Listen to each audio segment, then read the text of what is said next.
Okay, I think it's actually running now.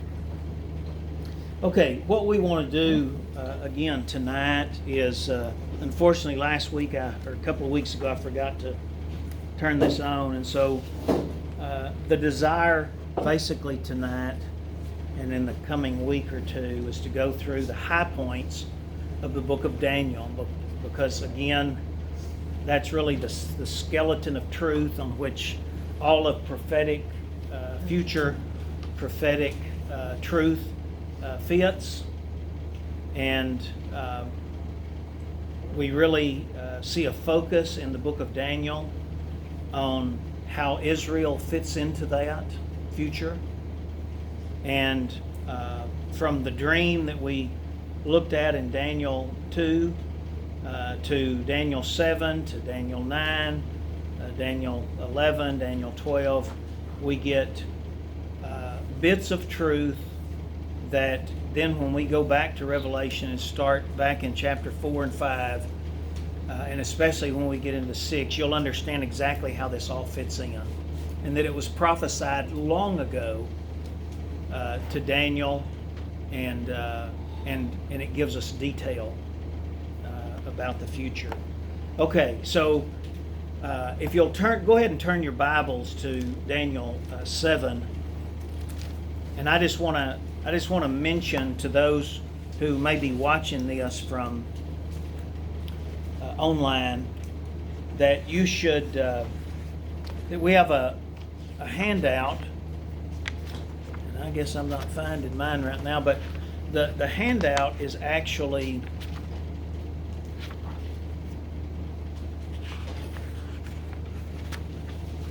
looks like this. And I mean, if you're watching online and you write me, I'll email me at pvbc2011@gmail.com. I'll send you this. But this is what it does: is it puts together. It shows how the truths. It shows how the truths and the key points of what we see in Daniel chapter 9, Daniel chapter 7, some of 8. We're not going to hit on 8. But Daniel 9 and Daniel's 11 and 12 give us great detail on the future.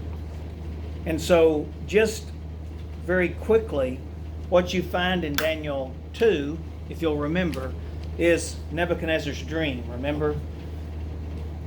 Make a long story short, Daniel and his friends, who were noblemen, young noblemen, who were taken from Jerusalem in 605 BC by Nebuchadnezzar, as Nebuchadnezzar led Babylon, and it became a world empire, ruling over the then known world. They were there. They had been trained, educated, and they had become a part of his wise men, in a sense. In other words, his counselors. Most leaders have the President of the United States, any kind of leader from times past to present times, try to put together around them wise men to counsel them. You can't know it all, and hopefully most leaders realize that, and they get people to counsel them. That's what Daniel and his friends were doing. And so he basically had a vision, a dream, with several different parts, and that dream showed this tremendous statue, this great statue made out of many different types of metals. The head was gold, and so you see that on here, and then the chest and the arms were silver, and then the belly part and the waist area were bronze, and then you had the legs of iron, and then you had the feet, or at least the toes on the feet, the 10 toes of iron and clay. And so Daniel was the only one that could interpret it that, not because he was some kind of brilliant young man, but because he was godly and he knew the one who gave the dream to Nebuchadnezzar, and that was the God of all creation, the God of gods, he called him. And so what he interpreted is, King, this is the future. God's telling you about the future. And in that future, you are this head of gold. And of course, not only Nebuchadnezzar, but his empire, his Babylonian empire. And he says, he talked about another kingdom that would arise next. So that would be the next great Gentile world empire. And you have all of the years of when these empires took place. We talked about that last night. We know, looking back, in fact, we know, if you just read the rest of the book of Daniel, you know that next empire Daniel was actually a part of when the Medo-Persians took over the Babylon, the city of Babylon, and became a world empire. In fact, later we know Cyrus the Mede was the one that actually allowed Israel to go back at the end of the 70 years and rebuild their temple and all that type of thing.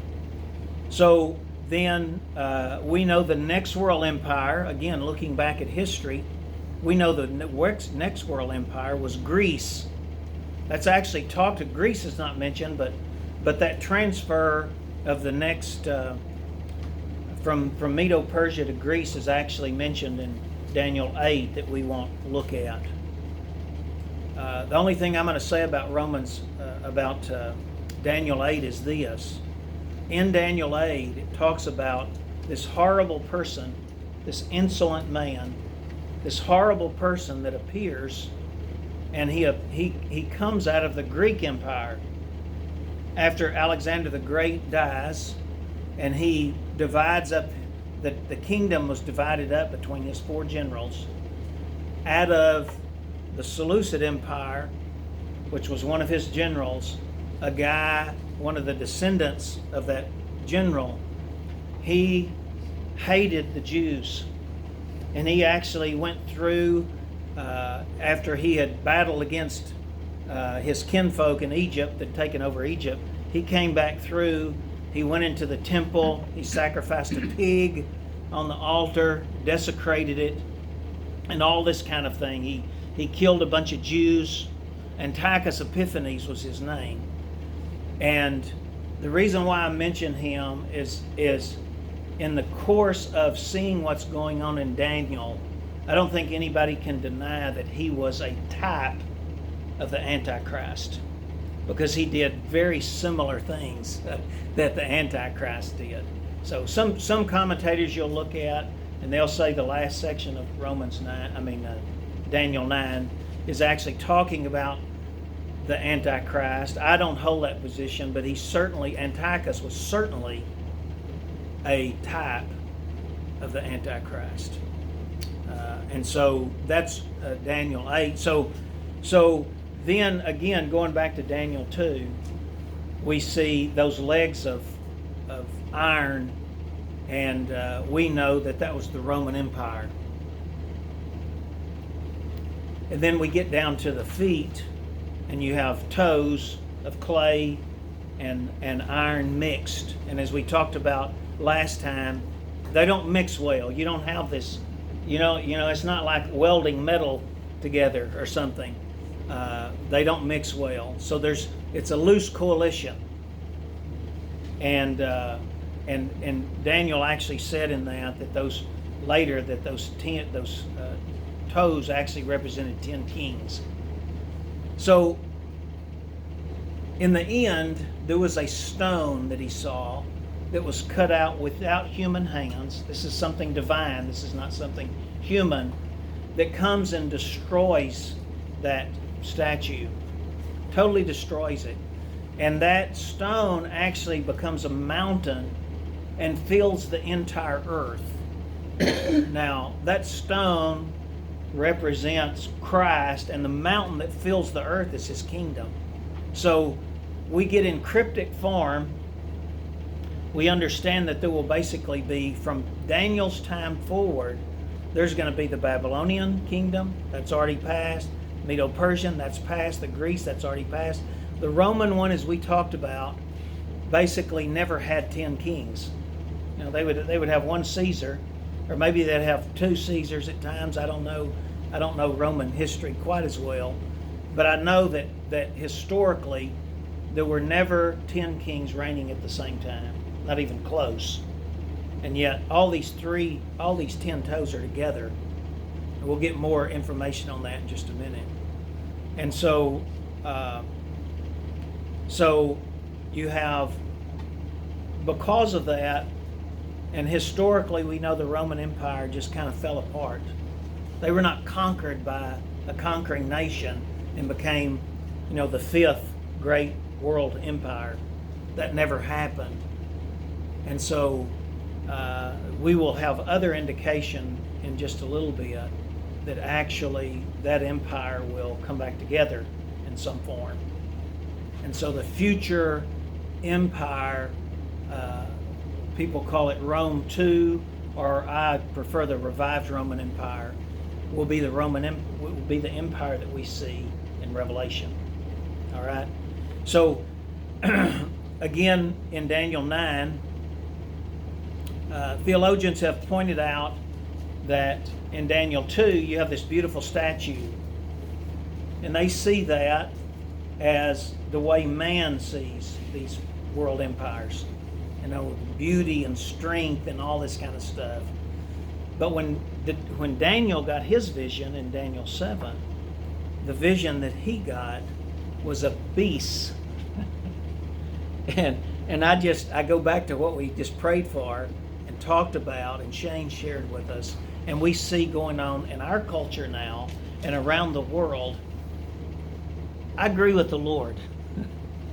Men are vicious and mean and fallen, and they love power and money and feeling superior over other people and all the other sinful things that come from the fallen human heart. That's why there will never be peace in the world until the Prince of Peace comes. And there will never be total peace in the world. There will even be a rebellion in the millennium at the end. Now, during that will be that sentiment of rebellion will be not too high until right at the end, and the reason is Satan's not stirring it up. Man's heart's sinful, but you get Satan and his demons stirring up what's already in man's heart, and it can get really bad. As we know, if we know human history, we know we have gone through times when you are almost ashamed to be a human being, to think what people did to people throughout history. And so that's what we have here. And so Daniel and his vision, he goes through, and without looking at all the detail, as we looked at last time, and you see in this chart, the line that he saw definitely represented the Babylonian Empire. The bear represented the Medo-Persian Empire. And there are little details in there we're not going to deal with right now, but there are historical things that we can look at that we understand, like the bear leaning on one side and having 3 ribs in his mouth and all that kind of stuff. We recognize something in history that fits that. Then the leopard obviously represents the Grecian Empire, and then the beast at the end that we looked at represents the Roman Empire. And you remember last time, from that beast, there were, in fact, we can go ahead and go to the text now. In 7:8 it says, "While I was contemplating the horns, behold, another horn, a little one, came up among them." So this beast now is seen with 10 horns. Now, one immediately, if he's trying to look, if he recognizes that, okay, world empires are talked about in Daniel 2, and this is directly from God, and now beasts are talked about, and this is directly from God. It's obviously talking about world history and world empires. So if you had 10 toes there's a possibility that when you talk about 10 horns, there's probably a parallel here. And I believe it's very clear that there is. And so that's why when we get the book of Revelation, we will see that there is an empire made up of these 10 nations. The horns present power, right? The example I always use is like our goats. Because I've seen them. Maybe some of you have had cattle. A lot of you had cattle or worked with cattle. You have everybody, hornless. Say you had Herefords, polled Herefords. Yeah. Say you had polled Herefords. And then you got some horned Herefords. Who do you think's going to get battle for the food and get dominant over the food when you put out cubes? You got power when you got horns. And so that horn became, even biblically and in history, a sign of power. And so these are the leaders of those 10 nations. And it talks about, while I was contemplating the horns, in other words, Daniel's getting this vision, and a dream and a vision, he calls it, 7:1, and he sees these horns, and he's trying to figure out, how does this fit in? All of a sudden, there was a little horn that comes up, and he pulls 3 of them out, and we're going to figure out what he's talking about later, because we're going to get more information on this. And so what we will see is there's a 10-nation confederacy, but eventually some of those nations are not going for all of this. They're not.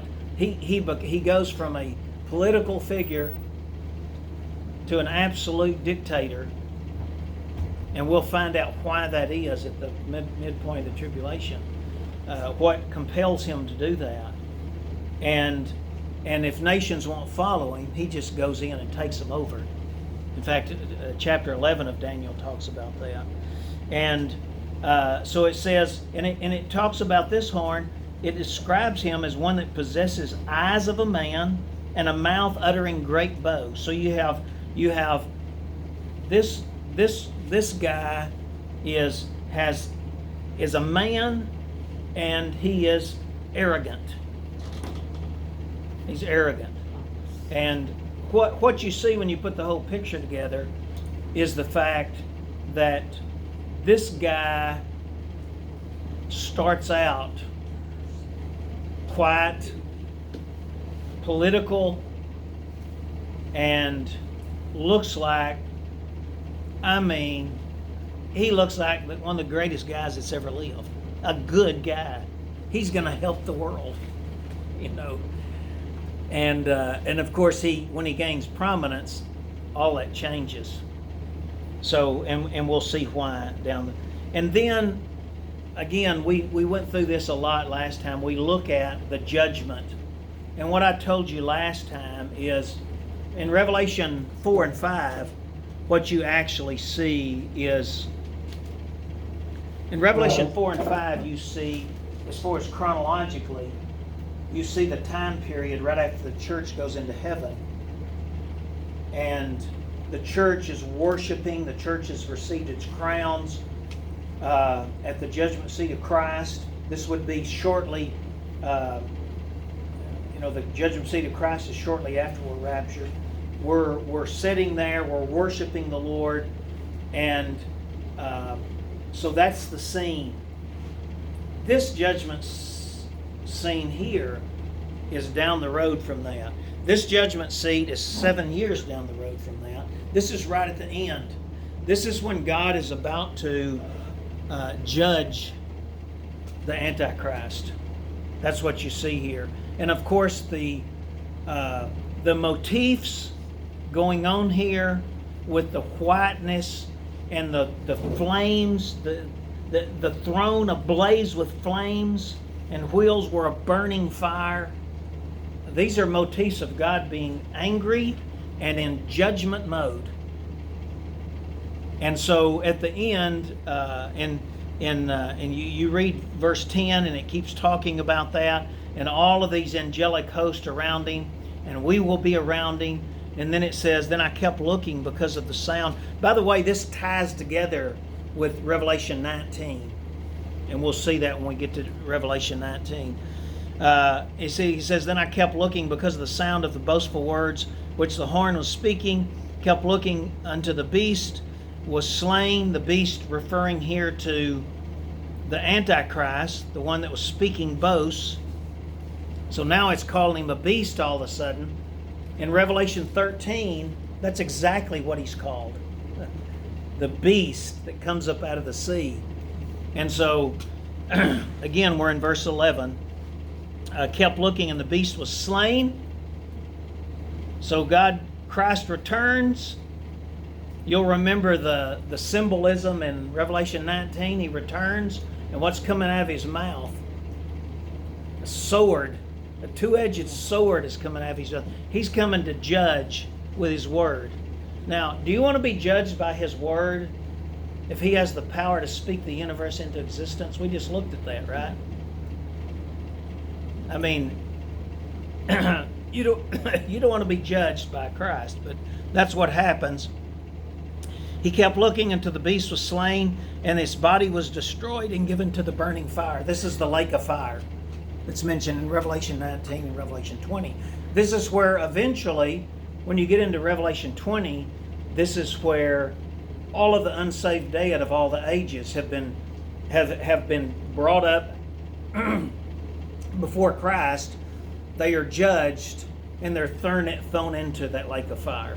It's the same fire. That's after the white throne. Yes, great white throne judgment, into Revelation 20. And it says, as for the rest of the beasts, their dominion was taken away, and an extension of life was granted to them for an appointed time. Now, I believe, as far as chronologically, verse 12 steps back and talks about the fact as these kingdoms fall, like when the Medo-Persians took over the Babylonians, they didn't kill every Babylonian, right? No, they just took over their kingdom and ruled over them. So they have an extension of life even after the nation transfers. It says, as for the rest of the beasts, in verse 13, I kept looking in the night visions, and behold, with the clouds of heaven, one like a son of man. This is the second coming. This is Revelation 19. And he came up to the Ancient of Days, which is the Father, and he was presented before him, and to him was given dominion, glory, and a kingdom, that all the peoples, nations, and men of every language might serve him. His dominion is an everlasting dominion, which will not pass away, and his kingdom is one which will not be destroyed.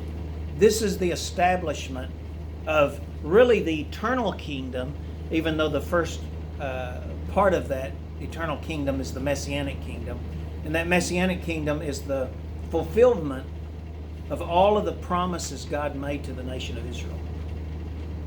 That's never been fulfilled because they rejected their Messiah the first time.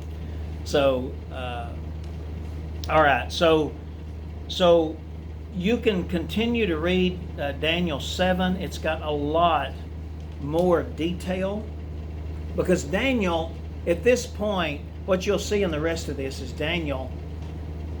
It's like watching a trailer of a movie. He's seen the trailer and he's like, no, I want to know more detail. I want to see the whole movie, you know. Of course, John got to see the whole movie. Daniel didn't.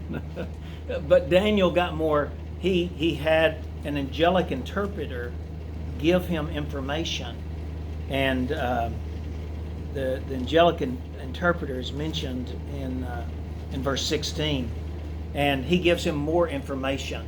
And he talks about, in the rest of this, he talks about the fact that the Jews will be horribly persecuted. And it makes it very clear that God actually gives the Jews into the Antichrist's hands. This is part of the discipline to bring them to the point, to break them of their pride, as Daniel 12 indicates, and to bring them to cry out to their Messiah. You know what? There is nothing that will break us of our human pride, like suffering. I don't know if you've ever experienced that. You guys are probably so saintly, you've probably never experienced any of that, you know. I mean, when in most instances, when has your prayer life dramatically improved, at least for a period of time, during a time of suffering or somebody else suffering that you loved? It's just the toughness, the durability and the toughness of the human heart. That human heart wants to be your own God, run your own show. And God, of course, in His love and grace and mercy, He brings us to a point of suffering at times to help us grow and draw us close to Him. The result is a wonderful thing, by the way. The process, not so much. Not so much. So that's Daniel 7. And again, I encourage you to read the rest of Daniel 7. We've got a few minutes, so I want to skip over 8, but I want to go to 9, and at least set up 9 if we don't get totally through with 9. Again, this same diagram you've got Daniel 9. You've actually got another diagram from Daniel that I gave you weeks and weeks ago that deals with Daniel's 70th week and or 70 weeks, and that would be beneficial if you have that in your notes. But I want to run through it to give you an overview. So Daniel 9, the context of Daniel 9 is this. Daniel has been for almost 70 years, he's been in captivity, ever since he was taken as a young man. And Daniel read the prophecies of Jeremiah. And I don't have those before me. I believe it's Jeremiah 25 or Jeremiah 29. Let me see if I can just spot it in my notes here. Okay, 25. And there, do you know the verse? Do you see the verse? Yes, 12. Okay, so this is a verse that where Jeremiah talked about the fact that the captivity would be 70 years, and Daniel had read that. So Daniel knew. He was counting off the time. He knew this. Now, if you want the backstory on this, the reason why it was, and this is important, I think, in interpretation.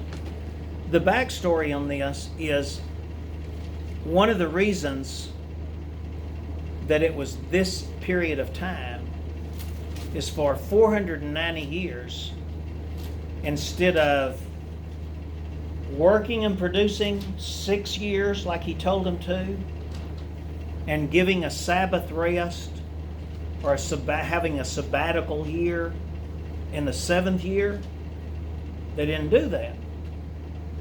I mean, they do like us. They just keep abusing the soil. Let's put some chemicals in it. Let's just keep growing because we were making money, and we just keep making money. And that's what Israel did. And and the bottom line is they were bound to the Mosaic covenant, and I told them that's what they were supposed to do. You remember what happened at the end of 49 years on the 50th year? Jubilee. If land was lost or whatever, it went back to all the original families at that point. So all the slaves were set free, all the debts were canceled. Some of the Jews still live by that. Yeah. So my point is, when you read a Jewish book, you need to be thinking Jewish. And the Jewish people, instead of like us, we think of decades and centuries. That comes from Western culture. But the Jews think of sevens. Wonder where that came from. 6 days and then the 7th day. Might have come from creation. That's why, evolution didn't happen, folks. And so this was their way of thinking. And Daniel had just read that 70 years which made up for all of those seventh years, for 490 years that they had disobeyed the Mosaic law and abused the land that God had given them. And so he reads about this, and like a godly man, he does not assume on God's grace. This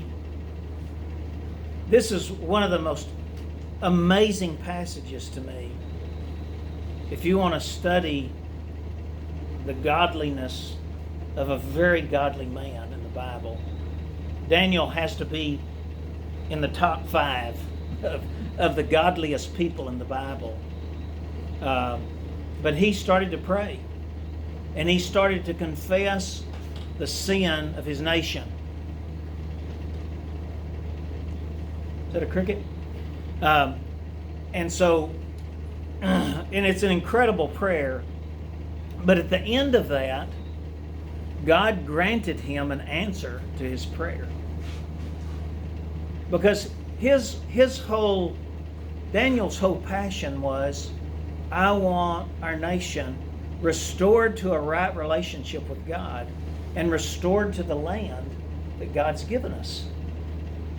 You know, and he didn't want it done because they deserved it or because he thought God should do it. You won't see any of that anywhere in there. You know, the old idea of I've served you for so many years, God, you ought to do this for me. That's not there with Daniel. Daniel said, this is as the world looks and thinks about you, they think about Jerusalem and they think about the Jewish nation. And because we are scattered, they think poorly of you.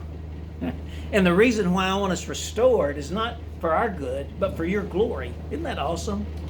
And so in this prayer, somebody that we saw for the first time in the Bible, by the way, in Daniel 8, we see again here, and we won't see him again, I don't think, if I remember right, until the New Testament.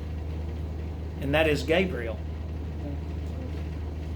Gabriel came to him and talked to him in Daniel 8 about that situation. Here, he comes to him again.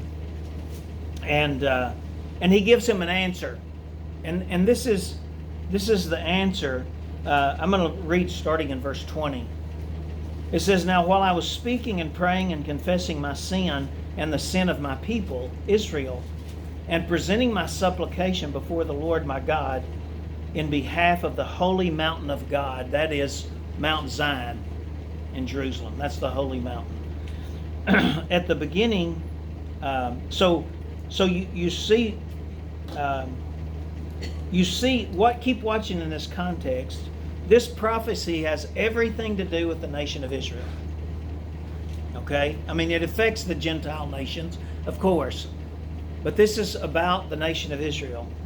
It says, while I was speaking in prayer, then the man Gabriel, whom I had seen in the vision previously, that's in 8, 15, and 16, came to me in my extreme weariness about the time of the evening offering. That'd be about 3 p.m. He gave me instruction, and he talked with me, and he said, O Daniel, I have now come forth to give you insight with understanding. At the beginning of your supplications, the command was issued, and that command would have come from God, by the way. Gabriel got it directly from God. He says, I have come to tell you, for you are highly esteemed. Can you imagine? Can you imagine a greater honor? We should live for those kind of honors, not the applause of men. That the God Almighty, the creator of all things, holy and righteous, set apart from all creation, would say that you are highly esteemed by him. That is incredible. So he gave heed to the message and gained understanding of the vision. Okay, this is the answer. 70 weeks have been decreed for your people in your holy city.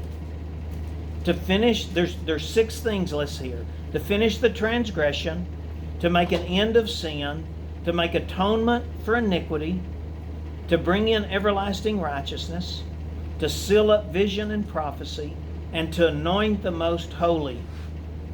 Now, in my translation, they put holy place. That's an interpretation, and it might be correct. And we'll talk about that in just a minute. Suffice it to say, this has everything to do with the restoration of Israel, because sin has been taken care of, sin has been atoned for, and everlasting righteousness can be established. That's what this is all about. So this is talking about what it's going to take for the millennial kingdom to exist. And of course, without going through all the details of each one of these and how they might have been fulfilled, obviously the big ones are the fact that the Messiah came, he was rejected by the nation of Israel, and according to his plan, he went to the cross to atone for the sins, not just for the nation of Israel, but for the whole world. So he took care of the sin issue. And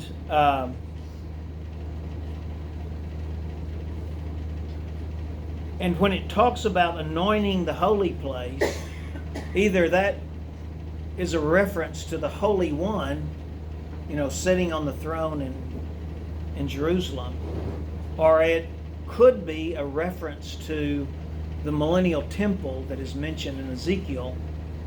And in chapters 40 through 48, if you read that, you'll read all about this incredible temple that's never been built to this point, but is prophesied to be built in the future.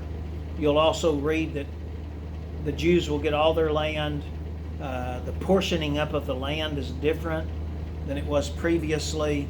There will be the holy mountain of God in right there where Jerusalem is. As a mountain rises up, it will be the tallest mountain in the world. On top of that mountain, there'll be this temple. Christ will rule in that temple on the throne. And of course, we know from our study of Matthew, the disciples will be there ruling with him. And of course, on and on we could give detail about the millennial kingdom. But that's what this is about. And so he gives a timeline after he talks about this, which answers the question of the fact that he will take care of all of this so that Israel really is restored. I mean, restored permanently. And all of those promises are fulfilled that come out of the Abrahamic, Davidic, Palestinian, and New Covenants. He says this, so you are to know and discern that from the issuing of a decree to restore and rebuild Jerusalem until Messiah the Prince, there will be 7 weeks and 62 weeks. So this is what we know. He's been talking about weeks in the sense of weeks of years. That's how they thought. We also know that in the next chapter, in chapter 10, verse 2, when he's talking about weeks there, he says, in those days I, Daniel, is talking about Cyrus, king of Persia, who let Israel go back, says, in those days I, Daniel, had been mourning for 3 entire weeks. Actually, the Hebrew literally says weeks of days. Now, why would he do that? I think he did it so people could discern. Here I'm talking about weeks in the sense of a normal week of days, because I just talked about weeks of years. And so you have if you take, and by the way, if you say, well, let's say it was days, Rusty, what happened at the end of that time? Nothing. Nobody knows anything that happened at the end of that time. And so that's another support. So weeks of years, that's 490 years. And in that 490 years, he gives the beginning, right? He tells when it's going to start. And there are several decrees that theologians have looked at, and most of them come out with Nehemiah chapter 2, verses 1 through 7. that talk about the decree of Nehemiah going back and rebuilding the wall. And they believe that in those 49 years, those first 49 years, because he says there will be, he says, from the issuing of the decree to restore and rebuild Jerusalem until the Messiah the Prince. And if I remember right, and I'm pretty sure that I'm right on this, this is the first mention of Mashiach or Messiah in the Hebrew Bible.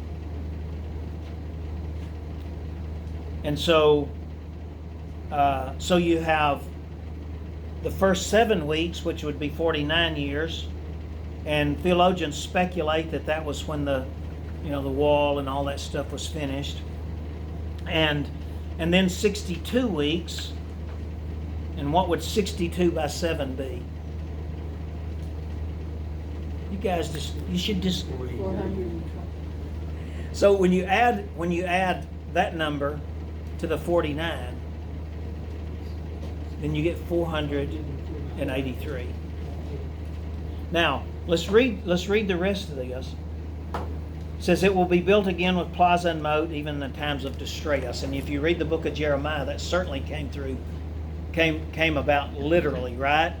Was Nehemiah and his group under distress trying to build that wall back? Yeah, they had to have a trowel in one hand and a sword in the other. Okay, verse 26. Then after the 62 weeks, so you come to the end of the 62 weeks, it says the Messiah will be cut off and have nothing. What in the world is that talking about? Well, we know, we can figure up from historical data, if Nehemiah 2 is the correct edict, and many believe it is, if you figure that up, that comes out to the day of the triumphal entry, when Christ was officially rejected by the Jews. And they were planning to kill him, figure out a way to kill him. So he was cut off. I'm sorry, let me back up. It says then after the 62 weeks. So the 62 weeks stopped there. After that, he was literally cut off. He was put on a cross. He was nailed to the cross, and he died. And of course, praise God, he was buried and rose from the grave. And it says, and the people of the prince who is to come will destroy the city and the sanctuary. Now, so this is, the time clock stopped, right? At the triumphal entry, you have a time clock, like our clock back there, it's ticking off. 483 years, it's like our when you go to a track meet and go, stops. It stopped. You have 7 years left on that time clock, according to this prophecy. And when that clock stopped, it said after that stops, the Messiah will be cut off and have nothing. He's not a king over his nation. The nation rejected him. After that, the people of the prince who is to come, so not the prince, but the people of the prince. The prince is talked about a little later. So the people of the prince who is to come will destroy the city and the sanctuary. Historically, we know that was the general Titus. We know that was the Romans. We know they came in, they surrounded the city, they starved people to death, and they eventually took the city, and they destroyed the temple. That's when that was fulfilled. So, who were the people that destroyed the city? The Romans. So there's a prince mentioned that's going to come from the Romans. Okay, you start kind of connecting all this stuff up we've already talked about. All right. Then it says, and its end will come with a flood. Even to the end, there will be war and desolations are determined. So there's going to be, to end all of this, there's going to be war, there's going to be desolation, and all this kind of stuff. Verse 27 says this. And by the way, just so you just so you have this in your mind. You remember we've talked a lot about Romans 11, and Paul explaining, actually 9, 10, and 11, what Paul is doing is explaining, he's answering the anticipated question. Okay, if you're saying nobody can be separated from the love of God, that we're foreknown, that we're chosen, that we're justified, and that we're glorified, and that's all going to happen, and all that. If you're saying that that's secure, what happened to the Jews? They were God's chosen people. So he explains, being chosen as a nation does not mean every individual will come to Christ, right? And so he talks about that in Romans 9. 10, he talks about why the Jews rejected Christ. Because they believed through the Mosaic law they could create a righteousness of their own. Being a Jew, living by the law, that made you okay with God. And of course, as we know, and as Paul explains, that was never the reason for the law in the first place. And it could never save them. That's why Christ had to come. And then in Romans 11, he explains that for right now, you've got this olive tree, you've got this root, which I believe is the covenants, the Abrahamic covenant and the covenants. You've got this tree coming up, you've got branches, and he said what Christ has done to extend mercy to the world, to the Gentiles, the unbelievers, is he's broken some of those out, and he's inserted Gentiles in there. So they actually get a benefit from these promises that God made to the nation of Israel. I'm telling you, our salvation came through the Jewish people and the promises God made to the Jewish people. Now, were the Jewish people some kind of special thing? Only because God made them that way. If he had made us that way, we'd be special. So it had nothing to do with ethnicity. It is what God chose to do. He chose a pagan, actually, right? Abraham, we just studied about, Abraham actually, his dad was a total pagan. He lived in Ur, he worshiped false gods and all this kind of stuff. So don't ever think any of us are just super special, that God had to save us. No, we're special because God gave his son for us and he saved our soul unmerited. And so the insertion of the Gentiles, in other words, literally, that is extending grace to the Gentile nations. And the church age is not seen here. Nobody saw that. That's why on your diagram, it shows the interval of the time of the church. Because we know that now, because Paul told us. But they didn't know it at all. And so you see an interval between verse 26 and 27. You see the Messiah being cut off, and you see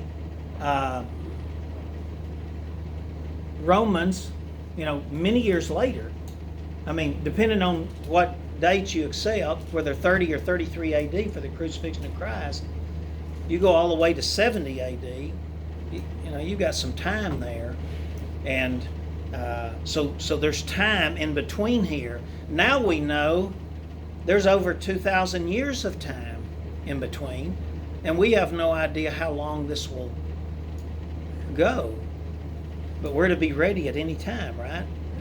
That's what the imminency of the rapture is all about. I have no idea when Christ is coming back, but I want to have studied up and be prepared for the test by how I live my life.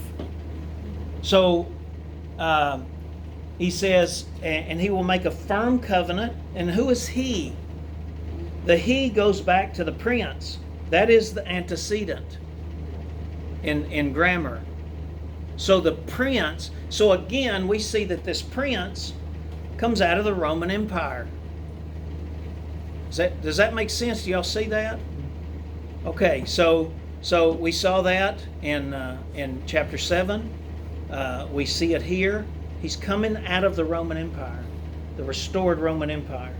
So it says, and he will make a firm covenant with the many for 1 week. Now, why would we interpret this many as the Jews? Well, the whole context has to do with God's program for the Jews, right? The whole program. And so he makes, and the week would be a week of years. So that's where you get your 7 years of tribulation. And then you'll see many times we'll see this number again. Sometimes you see 1,260 days for half of it. You'll see that. Sometimes you see 3.5 years, it says. Times and a half a time. There's a lot of ways that the half of the 7 is mentioned. We'll even talk about why there's half and half eventually. So he will make a covenant with the many for 1 week. This is why we know that what will initiate the tribulation period, the only signal that we have is that the Antichrist signed a covenant with Israel, and it brings peace to the point to where we see in the book of Revelation that they actually are permitted to build their temple again. Remember, that's where the 2 witnesses are. And so, And that's the first 3.5 years. yes, exactly. That's what I would say. Yes, absolutely. So, a firm covenant with many for 1 week, but in the middle of the week, so after 3.5 years, he will put a stop to sacrifice and grain offering, and on the wings of abomination. This is what Christ called the abomination of desolation in Matthew 24. And in Daniel 11, it'll mention this again. This is why we see Antiochus Epiphanes as a type. Because Antiochus Epiphanes went in the temple, he sacrificed a pig and desecrated their temple and slaughtered them. That's exactly what we see in the Antichrist. He's going to do the same thing. He's going to make a covenant. 3.5 years later, he's going to put a stop to them worshiping God. He's going to say, you have to worship me. He's going to put an image in the temple. And 2 Thessalonians 2 talks about this. He'll set himself up as God. So lots of evidence for this. The wings to put a stop of sacrifice and offering. On the wings of abomination will come one who makes desolate, even until a complete destruction. One that is decreed, that's Christ, I believe, is poured out on the one who makes desolate. So this guy who brings about the abomination of desolation, he slaughters all these Jews. In fact, he slaughters people all over the world. He and his armies will come to an end when Christ returns in Revelation 19 and throws he and the false prophet into the lake of fire. Yeah, this will tie in well with what we're going to do Sunday on hell. I'm going to talk about misconceptions about hell that at least I grew up with. I'm thinking maybe some of y'all might have too. So, all right, we're going to stop there. Shane, can you close us in a word of prayer, please, sir?